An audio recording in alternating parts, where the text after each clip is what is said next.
तो दोस्तों मैंने पढ़ाई में मैकेनिकल इंजीनियरिंग किया था और 2018 में मेरा पढ़ाई कंप्लीट हो चुका था।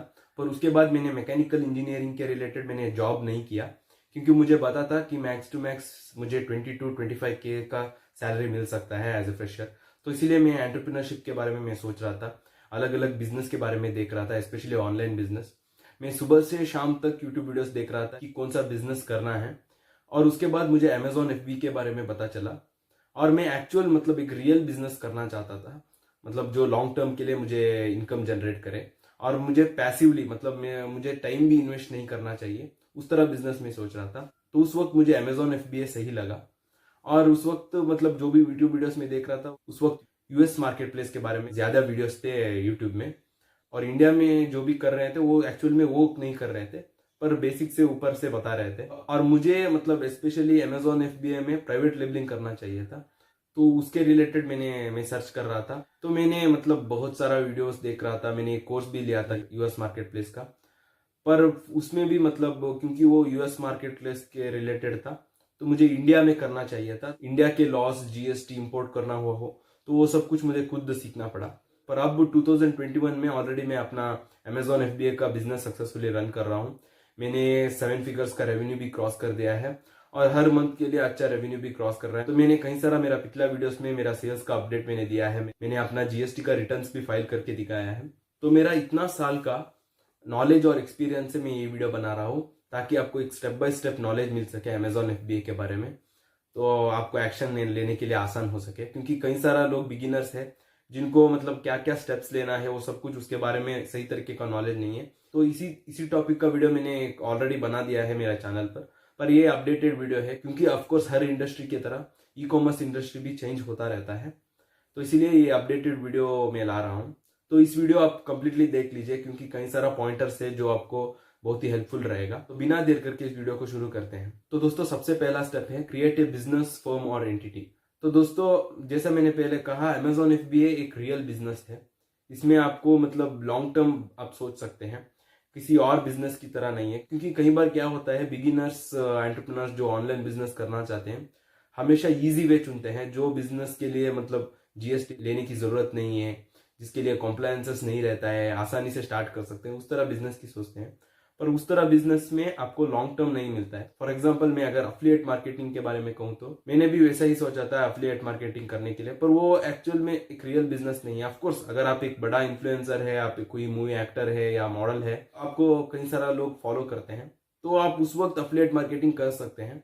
पर वो भी टेक्निकली एक अफिलिएट मार्केटिंग नहीं कहला जाएगा। पर उस वक्त जो भी आपको फॉलोअर्स रहते हैं तो उसका अमाउंट बहुत ज्यादा रहता है, तो उस वक्त आप किसी और कंपनी का प्रोडक्ट को आप अफिलिएट मार्केटिंग कर सकते हैं। पर अगर आप बिगिनिंग लेवल में अगर आप सोचते हैं कि आप अफिलिएट मार्केटिंग करेंगे, तो आपको मतलब इनकम करना बहुत ही मुश्किल हो जाएगा, क्योंकि कोई भी आपका अफिलिएट लिंक से खरीदने के लिए पसंद नहीं करते हैं। पर उसी तरह अगर आप अमेजॉन एफबीए देखते हैं तो ये हमारा ही प्रोडक्ट है। तो हम क्या करते हैं, हम जो प्रोडक्ट अच्छे से सेल हो रहा है उसको ही ढूंढते हैं और उसको प्राइवेट लेबल बना के सेल करते हैं, हमारा लोगो लगा के। तो ऑफकोर्स कई सारा स्टेप्स एंड स्ट्रेटेजीज है, तो मैं इस वीडियो में उसका सारा स्टेप्स में एक्सप्लेन कर दूंगा ब्रीफली। तो उसी तरह अगर मैं स्टेप 1 के बारे में बात करूँ तो आपको एक बिजनेस फॉर्म करना है। तो इंडिया में मेनली 2 टाइप्स ऑफ फर्म्स है, एक है प्रोप्राइटरशिप और दूसरा है कंपनी, वो है प्राइवेट लिमिटेड कंपनी। तो प्रोप्राइटरशिप में आपका खुद का इंडिविजुअल पैन कार्ड से आप जीएसटी लेकर आप स्टार्ट कर सकते हैं। प्राइवेट लिमिटेड में कई सारा कॉम्प्लायंसेस है, आपको एक अलग फर्म ही मिलता है, आपको एक अलग एंटिटी मिलता है, आपको मतलब आपको एक अलग पैन कार्ड ही मिलता है, उस पैन कार्ड से ही आपको अलग बैंक अकाउंट, अलग जीएसटी सब कुछ मिलता है। तो इसलिए वो अलग है। दोनों का एडवांटेजेस और डिसएडवांटेजेस है। तो मैंने इसके लिए ऑलरेडी एक वीडियो डेडिकेट कर दिया है और आगे भी इस टॉपिक के बारे में मैं कई सारा वीडियोस डालने वाला हूँ। पर अगर मैं बिगिनर्स के लिए कहूँ तो आप प्रोप्राइटरशिप से स्टार्ट कर सकते हैं, आपका खुद का इंडिविजुअल पैन कार्ड से जीएसटी लेकर आप स्टार्ट कर सकते हैं। उसके बाद जब आपकी टर्नओवर क्रॉस हो जाएगा आप प्राइवेट लिमिटेड में कन्वर्ट कर सकते हैं। तो इनिशियली आपको जीएसटी चाहिए, तो जीएसटी किस तरह लेना है उसके बारे में भी मैंने ऑलरेडी एक कंटेंट बना दिया है हमारे चैनल पर, उसको चाहे तो आप बाद में चेकआउट कर सकते हैं। तो उसके बाद है आपको स्टेप 2, वो है अमेजॉन का सेलर अकाउंट ओपन करना है। तो अमेजॉन का सेलर अकाउंट बिना जीएसटी का भी ओपन कर सकते हैं, पर आप उसमें मतलब आप जो प्रोडक्ट सेल कर सकते हैं वो बहुत ही लिमिटेड है, मतलब बुक्स आप सेल कर सकते हैं विदाउट जीएसटी। पर अगर आप अमेजॉन एफबीए प्राइवेट लेबलिंग करना चाहते हैं, आप अपना इनकम गोल्स रीच करना चाहते हैं, तो डेफिनेटली जो प्रॉफिटेबल प्रोडक्ट्स रहेगा उसको तो जीएसटी चाहिए। तो आप जीएसटी नंबर लेके आप आपका अमेजोन का सेलर अकाउंट ओपन कर सकते हैं। तो उसके बाद आपका अमेजोन का सेलर अकाउंट ओपन होने के बाद आपको एफबीए पे एनरोल होना है। मतलब जो भी एफबीए वेयरहाउसेस है, फुलफिलमेंट बाय अमेजोन का वेयरहाउसेस है, उस वेयरहाउसेस को आपको आपके जीएसटी में as a additional place of business में ऐड करना है। तो वो स्टेप्स भी मैंने एक्सप्लेन कर दिया है। तो उसमें आपको अमेजोन की खुद उनका डिटेल्स देते हैं, एनओसी और इलेक्ट्रिसिटी बिल, वो सब कुछ। उसको लेकर आप आपका जीएसटी में आपको आपका एड्रेस अपडेट करना है, अमेंड करना है in additional place of business में। तो वो सब कुछ करने के बाद आप एफबीए में एनरोल होते हैं। तो उसके बाद आपको और एक डॉक्यूमेंट चाहिए, वो आपको इंपोर्ट करने के लिए बहुत जरूरी है, वो है आईईसी रजिस्ट्रेशन। तो उसके लिए भी जो डॉक्यूमेंट्स आप जीएसटी के लिए देते हैं, सेम डॉक्यूमेंट्स वहां भी लगता है। तो आपको IEC certificate with in 72 hours में मिल जाता है। तो जीएसटी, अमेजोन का सेलर अकाउंट, उसके बाद एफबीए का एनरोलमेंट प्रोसेस और उसके बाद आईईसी सर्टिफिकेट मिलने के बाद आपका अकाउंट रजिस्ट्रेशन का प्रोसेस कंप्लीट हो जाता है। तो दोस्तों उसके बाद आपको सेलिंग मेथोडोलॉजी जानना है अमेजोन पर। तो दोस्तों अमेजोन में सेल करने के लिए 3 अलग मेथड्स है। एक है रिटेल आर्बिट्राज, दूसरा है होलसेलिंग और तीसरा है प्राइवेट लेबलिंग, जो मैं रेकमेंड करता हूं और मैं खुद सेल करता हूं प्राइवेट लेबलिंग प्रोडक्ट्स। तो अगर मैं डिफरेंस कहूं तो होलसेल में क्या होता है, आप किसी और ब्रांड का प्रोडक्ट आप सेल करते हैं। फॉर एग्जांपल अगर आप सोनी स्पीकर सेल करते हैं तो सोनी का आपको ब्रांड लाइसेंस लेना पड़ता है और सोनी का ही लिस्टिंग के अंदर आपको सेल करना होता है। तो इसमें डिसएडवांटेज क्या है कि, तो समझ लीजिए for example person A 10 lakh investment से स्टार्ट करता है और पर्सन बी 1 लाख इन्वेस्टमेंट से स्टार्ट करता है। तो 10 लाख इन्वेस्टमेंट करने वाला पर्सन जो है वो सोनी से ज्यादा प्रोडक्ट्स खरीदेगा और इसीलिए सोनी उसको उनका बेटर रेट्स प्रोवाइड करेंगे पर्सन बी से कंपेयर करके। तो तब वो पर्सन बहुत ही कम प्राइस पे सेल कर सकता है, पर ये पर्सन उस प्राइस को मैच नहीं कर सकता है क्योंकि उसने बहुत ही कम इन्वेस्टमेंट से स्टार्ट किया है। तो ऑब्वियसली मतलब बाई बॉक्स नहीं मिलता है। तो यहाँ होलसेलिंग और रिटेल आर्बिट्राज में यही एक डिसएडवांटेज है, क्योंकि यहाँ बाई बॉक्स नहीं मिलता है। तो बाई बॉक्स हमेशा ज्यादा प्राइसिंग के ऊपर ही डिपेंड होता है, जिसका प्राइस बहुत ही कम है उसको बाई बॉक्स जल्दी मिल जाता है। पर प्राइवेट लेबलिंग में आपका खुद का ही लिस्टिंग आप क्रिएट करेंगे और आपका खुद का सिंगल एक प्रोडक्ट ही सेल करेंगे। तो सभी का ओनरशिप आपके अंडर ही रहेगा क्योंकि आपका खुद का प्रोडक्ट और लिस्टिंग है। तो इसीलिए प्राइवेट लेबलिंग में ज्यादा प्रॉफिट ज्यादा है और ऑफ कोर्स कंपटीशन और एग्जिस्टिंग डिमांड भी ज्यादा है प्राइवेट लेबलिंग में। तो ये है सेलिंग मेथोडोलॉजी ऑन अमेजोन। तो उसके बाद आपको एक इंपॉर्टेंट स्टेप है, वो है प्रोडक्ट रिसर्च। तो ये बहुत ही इंपॉर्टेंट है, स्पेशली बिगिनर्स ये मिस्टेक करते हैं कि प्रोडक्ट रिसर्च सही तरीके से नहीं करते हैं। तो अकाउंट रजिस्ट्रेशन कोई भी कर सकता है, वो आसान है, लिटरली यूट्यूब वीडियोस में ही देखकर आप कर सकते हैं। पर प्रोडक्ट रिसर्च एक ऐसा है कि आपको एक्सपीरियंस और नॉलेज से ही आता है और प्रोडक्ट रिसर्च पे ही आपका इनकम डिपेंड होता है जो आप अमेजोन पर करते हैं। तो इसीलिए आपको प्रोडक्ट रिसर्च सही तरीके से रहना चाहिए। तो प्रोडक्ट रिसर्च करने के लिए कई सारा क्राइटेरिया है, कई सारा स्टेप्स और स्ट्रेटेजीज है। मेरे कई सारा यूट्यूब वीडियोस भी बनाया है प्रोडक्ट रिसर्च किस तरह करना है और आगे भी मैं बहुत सारा वीडियोस बनाऊंगा अपने चैनल पर आपको प्रोडक्ट रिसर्च के बारे में मेनली कुछ पॉइंट्स कहूँ तो सबसे पहले आपको रिस्ट्रिक्टेड कैटेगरीज में नहीं पढ़ना है। जो नॉन रिस्ट्रिक्टेड कैटेगरी है उसमें ही आपको सेल करना है और आपको ऐसा प्रोडक्ट सेल नहीं करना है जिसमें ऑलरेडी पेटेंट है या ट्रेडमार्क रजिस्ट्रेशन है, क्योंकि कुछ प्रोडक्ट्स के लिए पेटेंट ले चुके होते हैं कुछ कंपनीज। तो उस तरह प्रोडक्ट आप सेल नहीं कर सकते हैं। तो वो ये जानना बहुत जरूरी है। और उसके बाद आपको ट्रैक करना पड़ता है कि प्रोडक्ट सही तरीके से सेल हो रहा है कि नहीं, उसका सीजनैलिटी चेक करना है। तो सीजनैलिटी चेक करने के लिए तो कई सारा स्ट्रैटेजीज है, उसमें एक आप लिटरली गूगल ट्रेंड में देख सकते हैं। तो ये सब कुछ एनालाइज करके ही आपको प्रोडक्ट चुनना है। तो आपको सभी मतलब आप जब तक आप कॉन्फिडेंट नहीं है, जब तक आपके प्रोडक्ट क्राइटेरिया मैच नहीं हो रहा है, तब तक आपको कोई एक प्रोडक्ट पे इन्वेस्ट नहीं करना है। क्योंकि अगर आप कोई एक प्रोडक्ट पे इन्वेस्ट करते हैं और तब जाके आपको पता चलता है कि आपके प्रोडक्ट सेल नहीं हो रहा है, तो वो बहुत ही एक डिफिकल्ट कंडीशन है। आप इन्वेंट्री सेल ऑफ करने के लिए बहुत ही दिक्कत हो जाता है। तो इसीलिए आपको ब्रेक इवन प्राइस भी कैलकुलेट करना है। और आपको क्या करना है, मतलब प्रोडक्ट डालने से पहले ही रिसर्च करके आपको कैलकुलेट करना है कि आपको मंथली कितना प्रॉफिट होता है इस प्रोडक्ट पे। तो वो सब कुछ कैलकुलेट करना पड़ता है। तो इसीलिए प्रोडक्ट रिसर्च बहुत ही इंपॉर्टेंट स्टेप है। तो इसके लिए आपको बहुत टाइम एंड मनी आपको इन्वेस्ट करना ही चाहिए। ये लॉन्ग रन में आपको बहुत ही हेल्पफुल रहेगा। तो प्रोडक्ट रिसर्च करने के बाद जब आपके पास एक प्रोडक्ट है, तो उसके बाद आपको उस प्रोडक्ट के लिए मैन्युफैक्चर ढूंढना है। तो आपको मैं हमेशा रिकमेंड करता हूँ आपको डायरेक्टली मैन्युफैक्चर से ही ढूंढना है। तो कई सारा लोग क्या करते हैं, आसान स्टेप्स ले देते हैं, मतलब साइट्स जैसे कि इंडिया मार्ट, वहां से लेते हैं। तो वहां पे अक्सर क्या होता है, वो इंपोर्टर्स रहते हैं या डिस्ट्रीब्यूटर्स रहते हैं, मतलब वो खुद वो प्रोडक्ट मैन्युफैक्चर नहीं करते हैं, वो प्रोडक्ट मैन्युफैक्चर से लेके आपको सप्लाई करते हैं, तो उनसे खरीदने से आपको प्रॉफिट उतना ज्यादा नहीं बढ़ेगा। तो इसीलिए आपको डायरेक्टली मैन्युफैक्चर से लेना है। और प्राइवेट लेबलिंग का मतलब ही ये है कि आपको कुछ ना कुछ चेंजेस करना है, मार्केट एनालाइज करके आपको कुछ डिफ्रेंसिएशन लेना है। मैंने डिफ्रेंसिएशन के बारे में ही कई सारा वीडियोस बनाया है। तो आपको डिफ्रेंसिएशन तो मस्ट है, आपको लोगो लगाना चाहिए। ये सब कुछ करने के लिए आपको डायरेक्टली मैन्युफैक्चरर्स को ही कांटेक्ट करना है।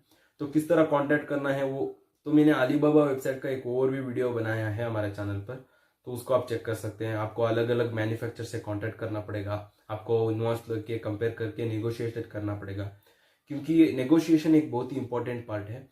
क्योंकि अगर आप सही तरीके से नेगोशिएट नहीं करते हैं तो आपको बेटर प्राइस नहीं मिलेगा, और अगर अब बेटर प्राइस नहीं मिल रहा है तो आपको प्रॉफिट नहीं मिलेगा। तो ये सब कुछ मतलब को रिलेटेड है। तो ये सभी एस्पेक्ट्स में आपको सही, आपका एग्जीक्यूशन सही रहना चाहिए। और उसी तरह आपके मैन्युफैक्चर या सप्लायर से आपको सभी पॉइंट्स क्लियर करना है, जैसे कि MOQ जो है minimum order quantity, manufacture lead time, shipping methods का भी अलग अलग है, और वो प्रोडक्ट टू प्रोडक्ट वेरी होता है। तो वो भी आपको सही तरीके से नेगोशिएट करके फिक्स कर लेना है। और किस तरह पेमेंट करना है, और मैंने एक वीडियो बनाया है जिसमें मैंने लाइव मतलब अपने मेरे सप्लायर को पेमेंट किया है, उसको एक बार चेक कर सकते हैं।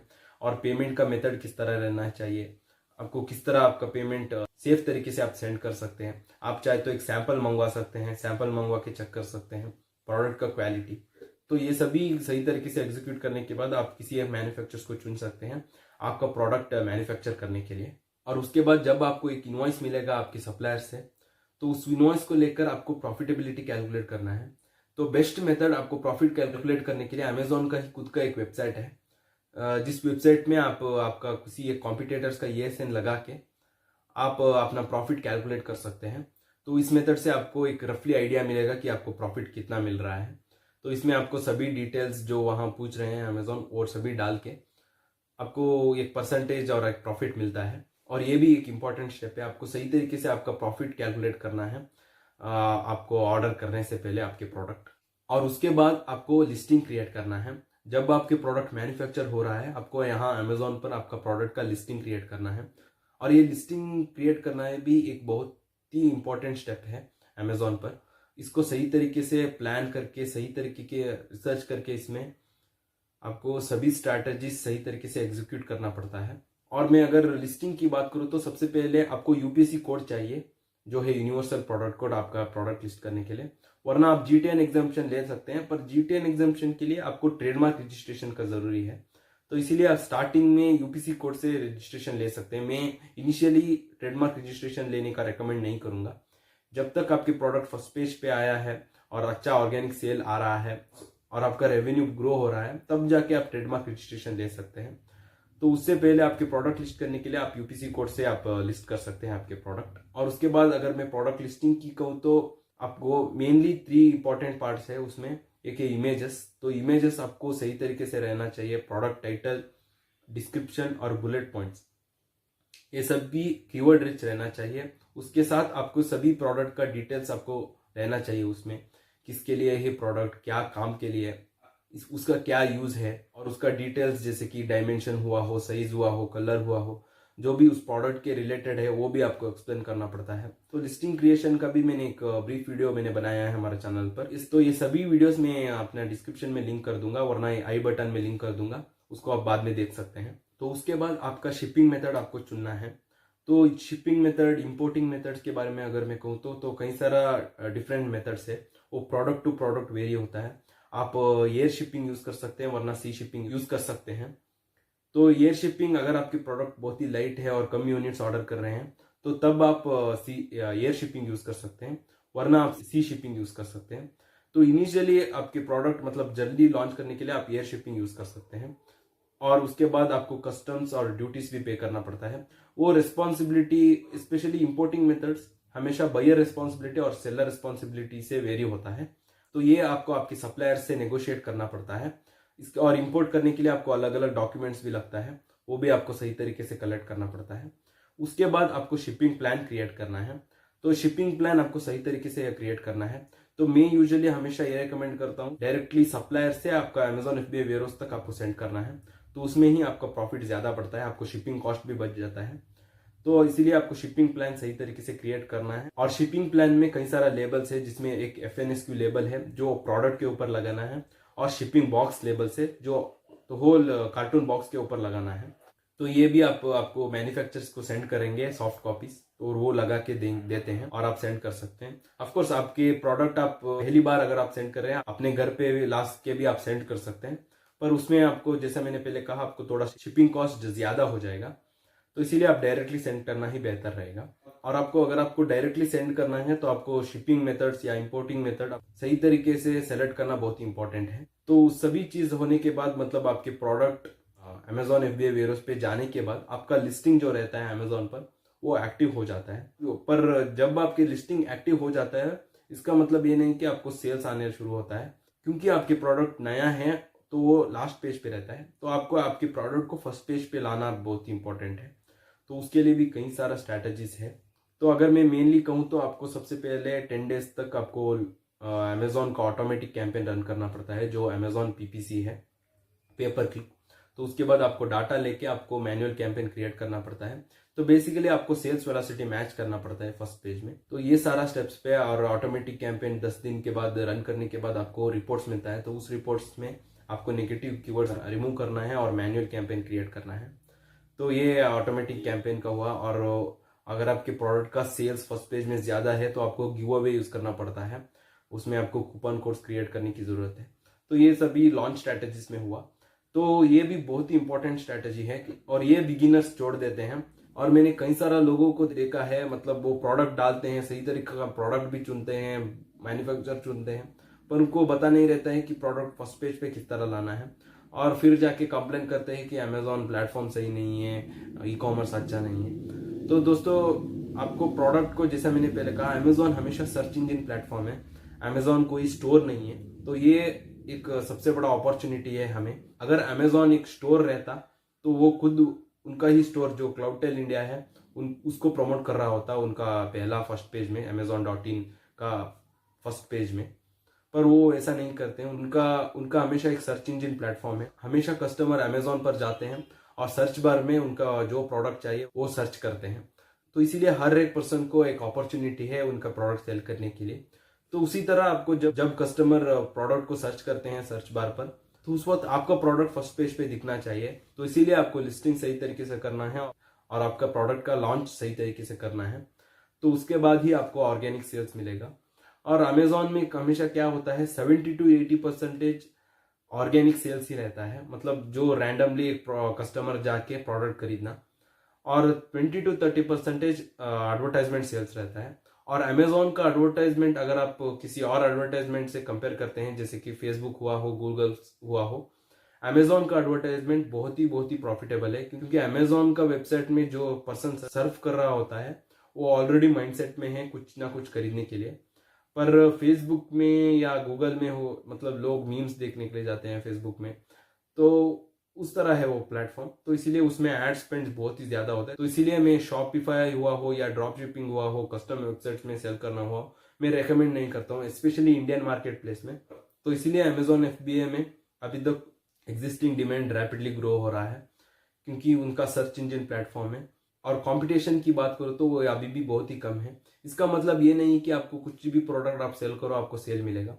तो जैसा मैंने पहले कहा, आपको रिसर्च सही तरीके से करना चाहिए।